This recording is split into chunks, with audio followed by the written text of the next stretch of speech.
Mikaj is still alive. A few days ago, he learned the unbelievable secret of Saionji Rei, the school's perfect girl. The moment he found out, he ran for his life. Now, he's trying to blend in like any other student so she won't recognize him. As he reassures himself, there's no way she could spot him at school. Someone suddenly interrupts him. Hello. It's Saionji Rei herself, once again wearing her school uniform. She asks if he's Mikaj, but he immediately denies it. Then her tone completely changes. The two are now alone in an empty hallway, where she pins him against the wall. What do you mean you're not Mikaj? Class 2-3 Mikaj Teru? He quickly apologizes, but Saionji just stares at him in confusion. What exactly are you apologizing for? She points out that he seemed awfully desperate to run away yesterday, then asks him directly if he told anyone about what he saw. Looking away nervously, Mikaj mutters that he didn't tell a soul. That's when Saionji grabs him by the cheeks and forces him to look at her. Mikaj is already on the verge of collapsing. Having a terrifyingly beautiful girl this close to his face is way too much for him to handle. Still, even though he seems obedient, Saionji doesn't feel like she can fully trust him yet. So she comes up with her own solution. From now on, she'll personally keep an eye on him. From good morning all the way to good night. And just like that, she tells him she hopes they'll get along from now on. Later that day, the two end up together at an arcade. Apparently, she plans on following him even after school. Meanwhile, Mikaj's brain is still trying to process Saionji's overwhelming presence. After observing him all day, she suddenly asks him something brutal. Does he seriously have no friends at all? The question hits him like a truck, especially coming from someone as popular as her. Saionji pauses for a moment after saying the word friends, but quickly brushes it aside. A little later, Mikaj is about to start playing a shooting game when Saionji casually tells him the game is terrible. According to her, the gun's accuracy is inconsistent, so it's impossible to aim properly. But Mikaj immediately disagrees. He says the targets are perfectly easy to hit, which in Saionji's eyes basically sounds like he's calling her bad at the game. Naturally, she gets pissed. The two decide to settle things with a match, and despite all her confidence, Saionji gets absolutely destroyed. She immediately starts throwing a tantrum, kicking the floor in frustration until she's practically rolling around like a child.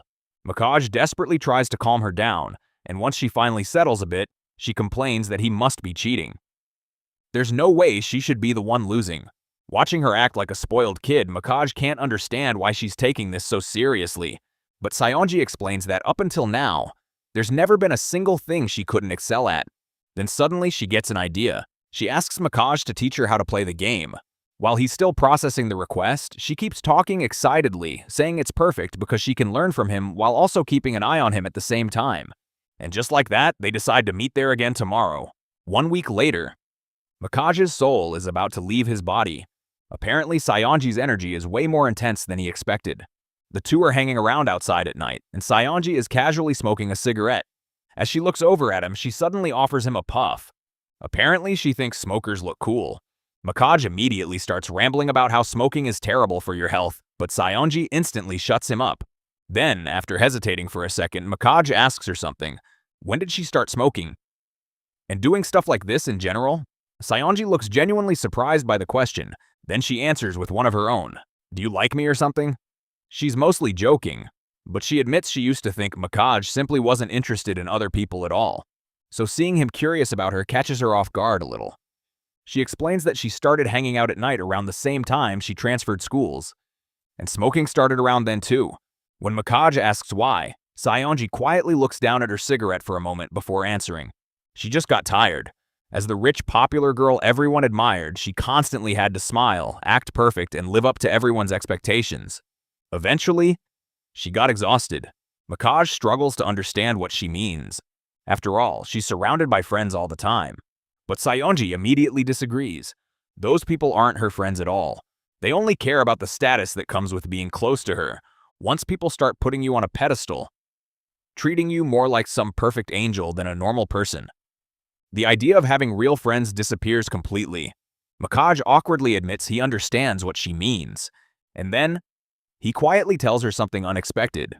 He says the version of Saionji he sees at night, the imperfect version of her, is actually really charming, and he genuinely likes that side of her. Saionji immediately shoves a cigarette into his mouth before bursting into laughter, saying he only said something that embarrassing to sound cool.